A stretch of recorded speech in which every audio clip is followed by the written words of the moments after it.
আপনাদেরকে আজকে একটি গুরুত্বপূর্ণ কথা বলবে আমাদের জুবাইর ভাই। কথাগুলা মনোযোগ সহকারে আপনারা যদি শুনেন অবশ্যই আপনাদের ভালো লাগবে, এবং কথাগুলো যদি সঠিক হয় আপনাদের একটা মতামত কমেন্ট বক্সে জানিয়ে যাবেন।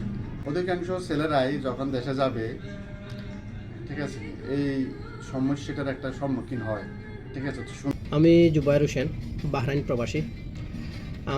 আমার একটা ফ্রেন্ড ওমান প্রবাসী, সে লেখাপড়া করেছে দেশে। এখন ওমানে 4 বছর থেকে একটা রেস্টুরেন্টে ক্যাপ্টেন হিসাবে আছে। তো যখন 4 বছর পরে বিয়ের জন্য যাবে দেশে, মেয়ের পক্ষ শুধু শুনলেই মিডিল ইস্ট, ওমান, বাহরাইন, কাতার, দুবাই শুনলেই কী যেন মনে করে তারা, মানে মেয়ের পক্ষ রাজি হয় না। কারণ এটার মানেটা কি আমি আসলে বুঝতে পারলাম না। যদি ইউরোপ আমেরিকাতে শুধু ক্লিনারের কাজ করে বা ওই প্লাস্টিক টুকাই টুকাই বিক্রি করে, মেয়ের পক্ষ অবশ্যই পাগল হয়ে যায় এবং বিয়ে দিয়ে দেয়, বসবাস করে। আর সবচেয়ে বড় একটা রিমিটেন্স মিডিল ইস্ট থেকে যায়। আমি এই কথাটা বাস্তবসম্মত বললাম কিনা আপনারাই বিবেচনা করবেন।